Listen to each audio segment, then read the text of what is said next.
사람은 많지만 고독을 이기지 못해서 죽어가는 이들도 있고 정신적으로 여러 질병에 시달리는 이들도 있습니다. 그래서 우리는 예수 그리스도가 인생의 답인 줄로 믿고 여러분을 초청하고 함께 이렇게 예배하면서 예수 그리스도의 구원을 얻기를 바라는 마음으로 우리 무선중앙교회가 이러한 행사를 준비한 것입니다. 오늘 어떤 이들은 이렇게 가족을 초청하는 일에 열매를 맺었습니다. 그러나 또 어떤 이들은 이러한 소원과 노력에도 불구하고 다음 기회를 기다려야 하는 이들도 있습니다. 그런 분들은 그동안 애쓴 보람도 없이 노력이 물거품이 됐다고 낙심하지 마시기 바랍니다. 우리의 삶은 아직 진행형이라는 사실을 기억하시고 반드시 가족 구원을 위해 더 기도하며 더욱 가정에서 예수님의 삶을 펼쳐나가도록 다짐하고 힘쓰는 모습을 주 앞에 보여드리는 시간 되기를 바랍니다. 우리 사회의 이혼율의 증가, 직장과 가정 사이의 긴장의 심화, 청소년 범죄의 증가들은 모두 가정이 위기에 처해 있다는 실제적 증거들입니다. 이런 가정의 위기는 동서양이 함께 겪고 있습니다. 극대화된 인본주의 영향으로 자기 자신에 대한 사랑 혹은 자아실현이라는 개인주의적 사고 방식을 갖게 돼서 비혼 인구가 늘고 가정이 파괴되고 있습니다. 조금 전에 봉독한 말씀 사도행전 16장 31절 말씀은 단어 하나하나가 깊은 의미를 지니고 있습니다. 한 번 더 제가 읽어드립니다. 이르되 주 예수를 믿으라. 그리하면 너와 네 집이 구원을 받으리라 하는 말씀입니다. 여기 이르되라는 말은 뒤따라오는 말씀의 내용이 어떤 이의 질문에 대한 답변이라는 것을 추론할 수 있는데요. 앞에는 어떤 일이 있었느냐. 예수님의 제자인 바울 사도가 저 지금의 그리스 반도에 가서 복음을 전하는데 그곳에서 예수 전한다는 것 때문에 그는 감옥에 갇히게 됩니다. 그래서 밤새도록 그를 지키고 있던 간수장이 바울 사도의 탈출인 줄 알고 착각을 하고 자결을 하려다가 거기에 멀쩡히 남아있는 바울을 발견한 후에 그가 두려움과 공포 속에서 구원을 받고 싶은 본능적 질문을 한 것입니다. 선생들아, 내가 어떻게 하면 구원을 받겠느냐? 그럴 때 여기에 대한 대답, 주 예수를 믿으라 하는 말씀인 거예요. 그래요. 여러분 어떻게 하면 살 수 있을까요? 사람이 어떻게 하면 살 수 있을까요? 우리 인간에게는 영원히 살고 싶은 본능이 있습니다. 전도서 3장 11절에도 보면 하나님이 모든 것을 지으시되 때를 따라 아름답게 하셨고 사람들에게는 영원을 사모하는 마음을 주셨다고 그랬습니다. 그것이 정상입니다. 영원히 살고자 하는 게 정상이에요. 저는 우리 모두가 눈에 보이는 것만이 아니라 보이지 않는 천국에 대한 마음도 간직하시기를 부탁드리고 싶습니다. 사람에게 이 세상만이 전부가 아니라는 사실을 꼭 기억하십시오. 이따가 설명드리겠지만 이 부분을 꼭 기억하시고 사셔야 사람답게 살 수가 있습니다. 자, 그 다음에 이르되라는 단어 뒤에 주 예수라는 말이 나옵니다. 이 주 예수, 이 말은 인간의 처지에 대한 말씀입니다. 내가 주인이 아니라 주인이 따로 존재한다는 의미인데요. 그 주인이 바로 우리 사람의 죄를 지고 십자가에서 대신 죽으심으로 그 죄값을 해결하신 하나님의 아들 예수 그리스도를 말하는 것입니다. 그 예수, 그분은 누구냐? 여기 계신 여러분들 비록 오늘 교회에 처음 나왔다고 하실지라도 예수라는 이름은 적어도 몇 번씩은 들어보셨을 것입니다. 예수라는 이름의 진정한 뜻은 구원자라는 뜻입니다. 구원자. 여러분을 구원하고 싶다는 뜻이고 우리 사람들이 지옥에 가지 않고 천국에 가도록 구원하고 싶다는 뜻입니다. 우리 주님이야말로 진정한 구세주입니다. 이 세상에는 자기를 예수님이라고 내세우고 자기를 구원자라고 내세우는 이들이 있습니다. 그래서 예수님을 흉내내는 이단의 교주들이 여럿이 등장했습니다. 그들은 우리를 위해 죽은 것이 아니고 자기를 따르는 이들을 위해 죽은 게 아니라 오히려 그들을 농락하고 탈취하는 강도들인 것을 여러분도 잘 알고 계실 것입니다. 그러나 지금 제가 여러분께 소개하는 주 예수 그리스도는 우리를 위해 죽으신 것입니다. 우리를 죽이려고 하시는 분이 아니라 우리를 살리려고 대신 자신이 십자가에서 죽으신 것을 믿으시기 바랍니다. 그래서 주 예수를 믿으라는 단어가 따라 나오는 것입니다. 예수님이 구세주인 것을 믿는 일을 아무나 하는 게 아닙니다. 예수님의 십자가 사건은 인간의 이성으로는 이해할 수 없는 것입니다. 도대체 받아들일 수 없는 사건이 십자가 사건입니다. 2000년 전에 남의 나라인 이스라엘 땅에서 일어난 일입니다. 이 시간과 공간의 차이를 어떻게 극복할 것이냐 과학적으로 따지고 드는 이들에게는 이 말씀을 설명할 방법이 없는데 있다면 딱 하나, 믿으라고 하는 거예요. 믿으라. 자, 어떻게 믿습니까? 우리는 그분의 죽음과 부활이 인간의 한계를 뛰어넘는 것이기 때문에 이것은 인간의 일이 아니라 신적 곧 전능자 하나님의 일입니다. 그러므로 그건 믿는 것이지 이해할 수 없는 것입니다. 인간의 이성으로 완전히 이해할 수 없는 신비한 일, 이것이 바로 우리 눈앞에 자주 펼쳐지지 않습니까? 엊그제 누리호 발사를 여러분 보셨죠? 얼마나 감격적이었는지. 우리나라에 저렇게 천재적인 분들이 있구나. 동맹이라고 하는 이들이 우리나라에 첨단 기술 이전 안 해줬습니다. 우주 발사 그들은 원치 않았습니다. 심지어는 일본 사람들은 지금도 댓글로 한국 우주선 발사를 조롱하고 있습니다. 그런데 어쩌면 뛰어난 우리나라의 저 과학자들이 저렇게 3,000도가 넘는 열을 견뎌가면서 하늘을 향해 수직 발사가 되는 수천 도, 그리고 거기 가서도 공간에서 20초마다 하나씩 정확하게 사출해내는 큐브 위성들, 그것이 하늘을 돌면서 우리나라를 사철 감시하고 사철 사진을 찍어서 우리나라의 삶에 윤택하게 할 것입니다. 여러분, 우리가 이해할 수 없는 일이 눈앞에 벌어졌잖아요. 근데 여러분 그것을 사실이라고 믿지 않습니까? 어떻게 저 수천만 킬로에서 보낸 사진이, 소리가 우리나라에 올까요? 거기서 보내는 여러 가지 자료들이 비밀화돼서 암호화되어서 우리나라만 받아볼 수 있다. 물론 공개된 것들도 있겠지만 어떻게 그렇게 할 수 있을까? 여러분 이해가 안 돼도 이제 믿지요? 인정하시지요? 인간이 만든 것도 이런데 하나님, 전능하신 하나님, 이 세상을 만드신 하나님의 일을 어찌 따지고 들겠냐고 말이에요. 그러지 마시고 이제는 여러분도 믿으시기 바랍니다. 하나님께서 택하신 자들이 믿는 사건, 십자가 사건입니다. 우리가 믿는다, 믿음을 가져라 할 때에 이 믿는 핵심은 두 가지입니다. 하나는 지금 말씀드린 것처럼 예수님의 십자가 사건입니다. 우리의 속죄를 위해서 하나님의 하신 일이라는 것을 믿는 것이고, 또 하나는 우리 눈에는 보이지 않지만 반드시 살아계시는 하나님을 믿는 것입니다. 코로나 사태를 겪으면서 우리는 눈에 보이지 않아도 실제하는 바이러스에 대해서 확실히 배웠고 경험했습니다. 여러분도 모두 우리가 하나님을 보지 못하는 것일 뿐 그분은 지금도 살아계셔서 우리를 지켜보시며 국가의 흥망성쇠와 사람이 생과 사, 화복을 주관하시는 분인 것을 인정하고 믿으며 그분을 두려움 속에서 경외하시기를 축복합니다. 구원의 필요성과 함께 우리 인간의 의지와 책임을 강조하는 단어가 이 믿으라는 단어입니다. 우리에게 믿으라고 말씀합니다. 여러분의 인격을 동원해서 믿으라는 것입니다. 기회를 주셨다는 뜻입니다. 이 말은 기회거든요. 믿으라는 기회를 주신 거예요. 아무 때나 있는 게 아닙니다. 하나님이 정하신 세상은 만사에 기한이 있고 때가 있습니다. 여러분 화분에 있는 이 아름다운 꽃은 필 때가 있습니다. 피었다면 피어 있는 기한이 있습니다. 그 기한이 끝나면 끝나는 것이죠. 제 생명도 여러분의 생명도 이 땅에서는 그러합니다. 그러므로 이 살아있는 이 시간에 주 예수를 믿으라는 말씀 앞에 여러분 겸손히 인정하시고 하나님이 하신 십자가 사건으로 나를 사랑하셔서 죽은 후에 지옥이 아닌 천국으로 가게 하시는 이 은혜 앞에 여러분도 겸손하게 받으시는 시간 되시고, 그래서 구원의 역사, 그 은혜를 누리기를 다시 한번 주의 이름으로 축복해 드립니다. 그 다음에 따라오는 단어가 그리하면이라는 단어입니다. 앞에 있는 일에 대해서 그것을 우리가 한다면 그 행위에 하나님은 반응하시겠다는 것입니다. 뭘 하시겠답니까? 구원을 받으리라. 하나님께서 우리를 구원하시겠다는 뜻이. 인간은 영원 불멸한 존재입니다. 무슨 말이에요? 이 세상에서 죽고 마는데 소멸되고 사멸되는데 무슨 소리냐? 아닙니다. 인간을 지으신 하나님, 창조주 하나님의 말씀에는 인간은 영원 불멸한 존재입니다. 단지 우리가 이 땅에서 어떠함을 갖고 7, 80년 하나님이 정하신 한계 수명에 있다가 이 땅을 떠나는 것일 뿐 또 다른 장소에서 우리는 여전히 우리가 되어 있게 됩니다. 구원을 두 가지라고 소개할 수 있는데, 하나는 예수님의 속죄를 통해서 이 세상을 떠나는 순간 분명히 천국에 들어가는 것이 하나 구원이고, 또 다른 하나는 아직 살아서 이 세상을 사는 동안에 하나님의 말씀을 우리의 삶의 모든 영역에 적용하면서 누리는 구원입니다. 인간은 영원한 존재. 어머니 뱃속에서 10개월 탯줄로 연결된 어머니를 통해 음식의 맛을 느끼며 감정을 느끼며 세상의 여러 가지 것들을 적응하고 훈련하다가 10개월이 차면 세상을 향해 나옵니다. 세상에서 우리가 표현할 때 가장 우리를 위해 안락한 장소가 어머니의 모태입니다. 그러나 그곳에서도 나와야 돼요. 또한 이 세상에 나와서 이제는 7, 80년, 8, 90년, 심지어는 많이 살아도 100년이라고 할 때 그 100년을 살면 또다시 우리는 이 장소를 떠나 옮겨가야 됩니다. 마지막 영원한 장소로 가는 것입니다.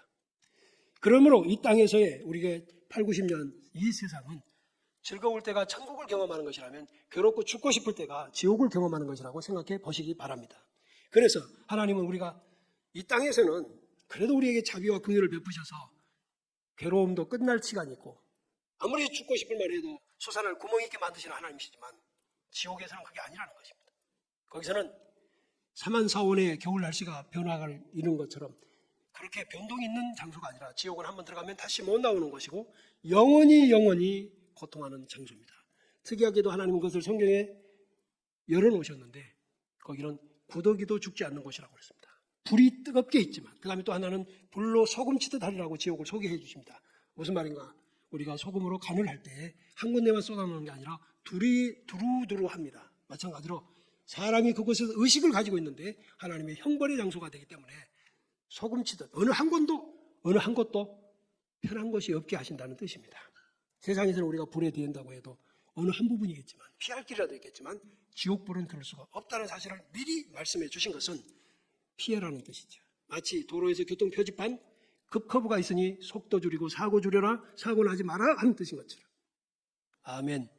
이렇게 친절하고 깊은 사랑의 말씀을 외면하면 나중에 책임은 우리가 져야 할 것입니다. 본인이 져야겠죠. 분명히 급커브를 방지하고 속도를 줄이라는 표지판을 해놨는데도 불구하고 무시하고 가다가는 사건은 국가가 보상하지 않습니다. 그리고 천국에서 영원히 거기서는 이 땅에서의 슬픔과 고통을 다 잊어버리며 믿음을 지키기 위해서 살았던 그때의 믿음을 지키면서 억울하고 손해보고 했던 모든 것을 갚아주시는 장소가 되니 그것이 복락의 자리입니다. 할렐루야. 저는 이 사실을 알고 있으며 우리 여러분을 초청한 우리 가족들은 이 사실을 믿고 있어서 남은 여러분들도 주께로 다 함께 이렇게 귀한 구원의 은혜가 있기를 바라서 이런 자리를 우리는 이렇게 기도하면서 만든 것입니다. 자, 그러면 이제 구원받은 가정의 모습을 두 번째로 두 번째 구원의 모습을 같이 좀 참고하겠네요. 이건 일반적인 성경이 아니라 일반적인 것들을 제가 좀 준비해서 가정을 어떻게 하면 하나님의 말씀 안에서 잘 이렇게 서로 꾸며갈 수 있을 것인가 하는 것에 대해서 말씀을 드리겠습니다. 일반적으로 가정은요, 세 가지 인적 요소로 구성되는 거 아시죠? 남편과 아내와 또는 이제 거기에 더 덧붙인다면 부모님이 계시고 자녀가 있습니다. 그런데 이런 구조는 부모의 인격과 아내와 남편의 인격, 또 자녀의 인격 이런 것들이 서로 어떻게 결합하느냐에 따라 가정에 문제가 되기도 하고 안 되기도 하는 그런 요소를 가지고 있습니다. 자, 남편과 아내의 관계는 어때야 되느냐? 성경은 말씀합니다. 분명히. 에베소서 5장에 보면 교회와 그리스도와의 관계가 남편과 아내와의 관계처럼 소개하세요. 그래서 남편과 아내의 관계는 예수님과 교회와의 관계 속에서 교회는 예수님을 따르고 예수님 말씀에 순종하는 것처럼 부부관계가 그러하다는 것을 말씀합니다. 그런데 그 속에는 은연히 뭐가 들어있는가 하면 두 사람만의 문제가 아니라 두 사람이 왜 하나가 되느냐? 그 하나가 된 부부가 하나님을 경외하는 게 전제가 됩니다. 그런데 요즘에 이게 하나가 문제가 되어 있는 것이죠. 사회적 분위기가 우리보다 더 신앙적인 서구 사회가 가정 붕괴를 심각하게 겪습니다. 가정의 존재 이유에 대해서 오해와 착각이 있었기 때문이라고 여러 학자들은 지적하고 있는데요. 가정이 하나님을 섬기는 것이 우선이라는 사실을 잊어버린 기독교 서구 문명이 부부관계를 서로 사랑하는 거나 또는 자기 자신의 자아실현을 가정을 통해서 일군다는 그런 의미로 이해해버렸기 때문에 가정붕괴가 일어나고 있는 것입니다. 이러한 가정붕괴는 이미 우리 한국의 교인들 가정에서도 일어납니다. 왜? 하나님을 경외하는 것은 뒷전이고 서로가 서로를 이용해서 자아실현을 목표한다. 제 막내 사이는 교수기도 하고 의사기도 하면서 한번 저에게 상담을 한 적이 있습니다. 깊은 고민에 빠진 것입니다. 학생을 가르치면서 논문도 써야 하고 수술도 해야 되는 그런 과정 속에 그에게는 시간이 부족한 것입니다. 날이 갈수록 초췌해지면서 고민입니다. 어떻게 했으면 좋겠나? 그 아버지는 교수직을 놓지 마라. 그런데 저는 놓으라 그랬습니다. 가정을 위해서 교수직을 놓고 가정을 통해 행복을 누릴 수 있는 미래를 도모해야 된다. 하나는 희생해라. 저녁에 있는 시간을 갖고 배우자와 함께 있는 시간, 자녀와 함께 있는 시간을 놓치면 나중에 나이 들어서 후회할 거다. 이 가운데 혹시 그런 욕심을 가지고 야망을 가지고 가정을 희생하며 가정을 발판 삼는 이들이 있다면 삶의 방식을 바꾸시기 바랍니다. 가정이 먼저입니다. 지금은 아무것도 아닌 것 같지만 20, 30년 뒤에 가정은 아무것도 없게 돼요. 성공한 인생이 누구냐? 하루에게 끝나면 돌아갈 가정이고 인생 한 살이 끝나면 돌아갈 천국이 있는 게 성공한 인생입니다. 하루해가 끝났지만 돌아갈 가정이 없어서 지하철 입구에다가 종이박스 깔고 누워야 하는 사람은 그동안에 그가 아무리 사장이었을지라도, 아무리 세상을 떠들썩하게 했던 어떤 사람이었을지라도 그는 실패자입니다. 조지 엘리엇이라고 하는 분이 이런 글을 썼습니다. 저는 여러분께 도움이 될 만한 글이어서 소개를 하고 싶어요. 우리가 이 세상에 존재하는 이유는 서로의 삶이 조금이라도 덜 어렵도록 도와주기 위해서가 아닐까. 우리가 서로를 도와주는 거라는 거예요. 그런데 우리는 반대로 생각하죠. 서로를 이용한다고 생각해요. 자, 이 말씀을 여러분 한번 돌아봐요. 여러분 지금 배우자가 조금이라도 덜 어렵도록 도와주기 위해 살고 계십니까? 아니면 배우자 혼자 고생하고 나는 누리고, 또 부모가 고생하시는데 자녀들은 그것을 조금이라도 덜 고생하시도록 무거운 짐이라도 들어주고 함께 집안 청소라도 하고 그럽니까? 오늘 이 시간 이후로 우리는 가정에서 우리 가족이 조금이라도 덜 어렵도록 내가 도와줘야 되겠다 하는 그런 삶을 살기를 맹세하시기 바랍니다. 최인아라고 하는 여류 소설가가 쓴 글에 이런 게 있습니다. 자기한테 나는 뭐야? 하고 하는 질문. 아마 연애 기간 중에 남녀간에 아마 이런 질문을 해본 적이 있을 거예요. 언제 하냐면 상대가 내에 대해서 소홀한 것 같고 애정도 식은 것 같을 때 이렇게 물어요. 자기한테 나는 뭐야? 내가 어떤 존재냐고, 어떤 의미냐고 하고 덤비죠. 그런데 말입니다. 사실 상대가 아무리 마음에 들지 않고 내 마음에 덜 찬다고 해도 아무에게나 이런 질문 던지지는 않습니다. 적어도 상대에게 내가 중요한 사람이라는 믿음이 있을 때, 하지만 조금은 미심쩍은 부분이 있을 때 이 질문을 던져서 분위기를 개선하는 것이지요. 우리는 서로 가족이 서로에게 어떤 의미가 되고 있습니다. 그래야 행복한 가정입니다. 무가치한 가정 되면 안 돼요. 어떤 분은요, 자기 아내를 무수리처럼 부려먹습니다. 그러면 자기는 지금 누구하고 사는가 하면 무수리하고 사는 거예요. 어떤 분은요, 자기 남편을 바보 온다를 만들어버립니다. 그러면 자기는 바보하고 사는 거예요. 내가 아무리 공주 출신이라도. 그런데 말입니다. 평강공주는 바보를 장군 만들었습니다. 그러니까 이제는 바보의 아내가 아니라 장군의 아내가 된 것입니다. 여성 여러분도 함께 지혜를 얻어보시기 바랍니다.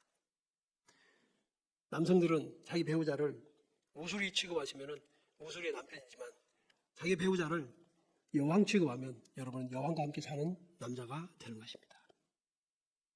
서로에게 어떤 의미인지 한번 살펴보십시오. 자, 그 다음에 또 하나의 가족 구성원의 관계 속에서 부모와 자녀와의 관계입니다. 여기에 대해서 성경은 이렇게 가르칩니다. 얘들아, 부모를 공경해라. 그 다음에 부모에게는 네 자녀 기를 때 자녀를 노엽게 하지 마라. 이 말씀하시는 거예요. 특별히 여기서 강조되는 것은 부모인 여러분들이 자녀를 노엽게 하지 말라는 말씀입니다. 당시 사회가 자녀의 생사여탈권을 가진 가장인 아버지가 좌우하던 관습에 비춰보면 참으로 자녀를 노엽게 하지 말라는 말씀은 핵심적인, 혁명적인 말씀이에요. 한 부모가 인간으로서의 자녀의 권리를 침해하지 말라는 뜻입니다. 자녀에 대해서 인격적인 존중뿐만 아니라 자녀의 미래와 인생길에 대해서도 부모가 어느 정도까지만 관여를 해야 되고 어느 정도까지는 책임을 져야 하지만 그 이상은 아니어야 된다. 자녀가 성인이 된 뒤에도 부모와 자녀와의 관계가 어떤 차원으로 유지되어야 되는가를 이 말씀은 하고 있는 거예요. 그러니까 하나님께서는 우리를 세상에 만들어 놓으시고 니들 마음대로 뒤죽박죽 살아라가 아니라 이렇게 여러분, 이게 바로 구원입니다. 세상 사는 동안의 구원. 이것이 지혜고 이것이 행복한 방법입니다. 이 말씀은 우리 삶의 원리를 적용한다면 여성도 남성도 부모도 자식도 다 행복할 수 있습니다. 여러분 가정에서 천국을 경험할 수 있다고요. 그래서 천국 가고 싶다. 저희 아이들이 중고등학생 때인가 한번 막내가 그랬는지 한번 돌발적인 질문을 받은 적이 있습니다. 나도 결혼하고 싶다고. 무슨 소리야? 엄마 아빠 사는 모습을 보니까 자기도 결혼하고 싶다. 그래서 비혼이 아니라 지금 다 결혼해 살고 있습니다. 할렐루야. 여러분, 비혼이 늘어나는 것도 가정의 위기라니까요. 부모가 얼마나 결혼의 무의미함을 보여주는지.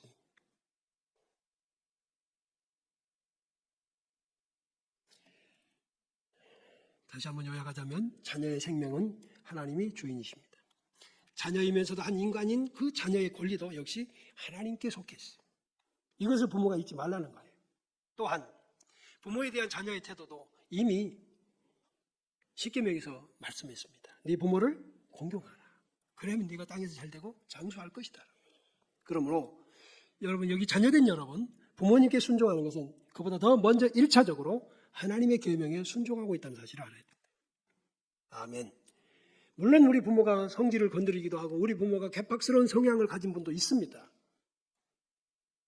그럴지라도 하나님은 네 부모를 공경하라고 하셨지 괴팍스러운 부모는 제껴놓으라고 하신 적이 없으니까. 아멘. 나를 낳아주신 분, 나를 길러주신 분은 무조건 나의 부모 맞잖아요. 그러면 공경하라고 하신다. 공경하고 싶지 않을 때도 있거든요. 그러나 하나님의 말씀에 순종하셔야 됩니다.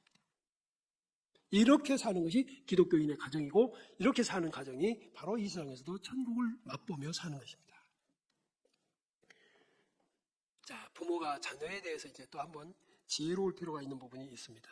어느 고고학자가 이집트의 피라미드를 발굴하고 조사하다가 벽에 쓰여진 글자를 해석을 하게 됐는데, 그 글자의 뜻이 이겁니다.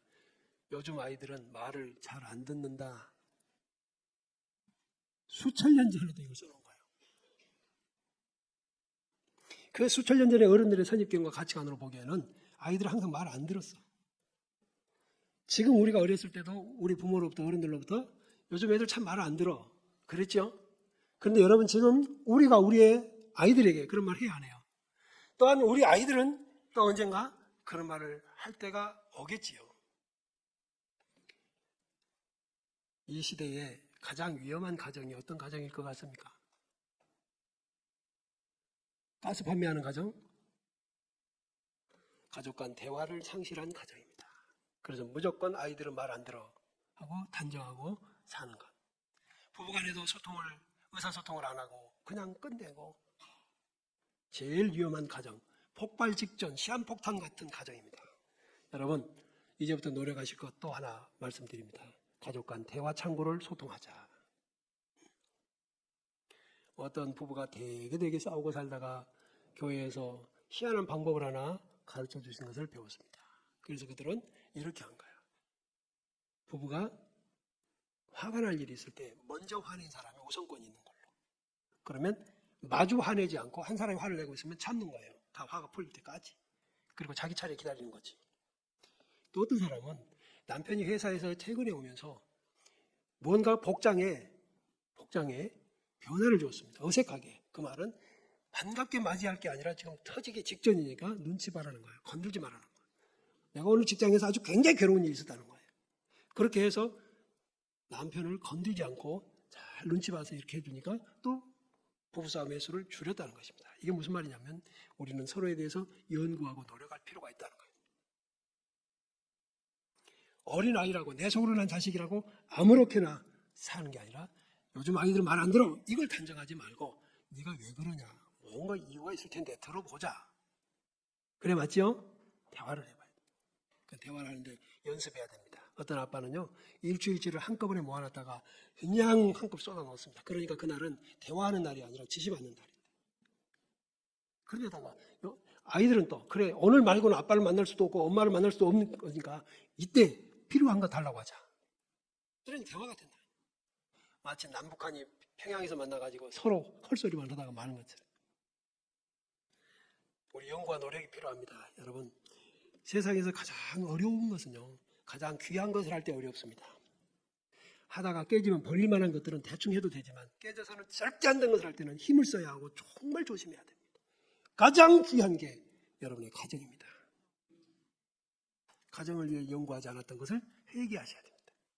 상대방을 연구하지 않았던 것을 회개하셔야 돼요. 내 배우자는, 내 부모는, 내 자식은 어떤 때 어떻게 하더라. 여러분, 식당에요, 몇 번만 가도 단골되면 식당 주인은 그 손님의 스타일을 알아줍니다. 그 식당은 잘 됩니다. 그죠? 근데 세상에 수십 년을 살면서도 서로의 스타일을 모르고 무시하고 산다면 그 사람 뭔 짓을 해도 망할 거예요. 그죠? 자, 그러면 자녀와의 대화법 첫째, 참고 들어주자. 한번 시작. 네, 참고 들어줘야 돼. 마냥 말하자 해놓고 말하다 보면 이거 말도 안 되거든. 그럼 딱 중단시켜. 왜? 말도 안 되는 얘기 한다는 거야. 그러니까 말해보라고 해놓고 시작하자마자 화를 내고 중단시켜버리면 아이들은 마음이 상처가 되는 거야. 이제 다음부터 말해라 그러면 또 어느 시점에서 화를 낼지 모르니까. 아이들이 아직 미성숙합니다. 멀리 내다보는 눈도 없고 그리고 논리적으로도 약합니다. 그래서 타당성 없는 말 늘어놓으면 야 그럼 말이라고 하냐고. 너 그래갖고 뭐가 될 거냐고. 그러시면 안 됩니다. 지난 주일에 그렇게 했다가 어떻게 됐는지 알죠? 토막이 나더라고. 아이들은요, 너 사실대로 말해. 그리고 사실대로 말하면 꾸중하고 둘러대면 거짓말한다고 혼내니까 거기다가 보태는 부모들은 또 지나간 일까지 다 끄집어가고 너 그때도 이랬잖아 이렇게 해서 하면 정말 대화가 안 됩니다. 그래서 요즘 아이들은 버릇이 없어라는 말을 하게 되는 거죠.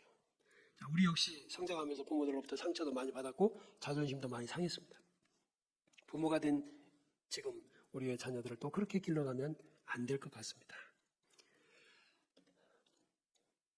2016년 5월 달에 한 잡지에 나온 얘기를 제가 기록을 해놨는데 한번 읽어드리겠습니다. 한 여인이 매일 가정생활을 비관하며 기도했다. 하나님, 너무 불행합니다. 아이들은 말 안 듣고 저는 남편과 매일 싸웁니다. 이곳에서 살기 싫어요. 얼른 천국 가고 싶어요. 하나님 응답하셨어요. 소원을 들어줄게. 그 전에 너는 인생을 정리하는 시간을 가져라. 먼저 3일 동안 네가 사는 집안을 깨끗이 해라. 이 여인은 그 말을 듣고 계속해서 왜? 이 세상 떠나려고 마음먹었으니까. 그러자 이번에는 또 그 일이 끝났는데 이제는 네가 떠난 후에 아이들이 엄마의 빈자리 느끼지 못하도록 3일 동안 사랑을 듬뿍 줘라. 그리고 온 마음을 다해 사랑을 했어요. 그 다음에 3일 후에 또다시 말합니다. 이번에는 마지막으로 남편에게 3일 동안 친절을 한번 베풀어라.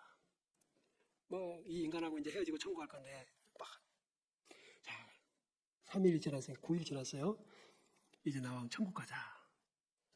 데려간 곳이 어딜 것 같아요? 다름 아닌 자기 자신 그녀의 집이었습니다. 정말 집안은 깨끗하고 깨끗한 환경 속에서 아이들은 생기가 넘쳐나고 남편 얼굴에도 사랑으로 가득한 모습을 보게 된 거예요. 어떻게 우리 집이 천국이 됐느냐고 묻자 네가 지난 9일 동안에 내가 이곳을 천국으로 만들었다. 앞으로 이곳에서 가족들과 행복하게 살아라. 여러분, 천국은 누가 만든다고요? 내가 만든다. 만들어진 환경이 천국이 아니라 내가 만드는 것이다. 마무리하겠습니다. 오늘 오신 여러분, 이렇게 사람이 많지만 고독하고 우울하고 공황장애가 걸리고 정신병에 시달리는 사회, 이 속에서 이 모든 것을 치유할 수 있는 길이 가정입니다. 가족입니다. 여러분, 좀 더 연구하십시오. 연구 다른 건 없습니다. 성경을 읽으시고 성경을 배우시고 성경대로 사시면 됩니다. 그러면 여러분의 가정을 여러분이 천국으로 만들어 놓게 될 것이고 그 속에서 자녀들은 생기가 있고 배우자들은 서로 사랑에 빠져 하나님 앞에서 행복함을 누리며 사는 가정이 되리라고 믿습니다. 우리의 가정이 그렇게 변화돼야, 기독교인들의 가정이 그렇게 변화돼야 과연 하나님이 있구나, 사람이 과연 변하는구나 이렇게 되지 않겠습니까? 일어나서 같이 찬양합시다.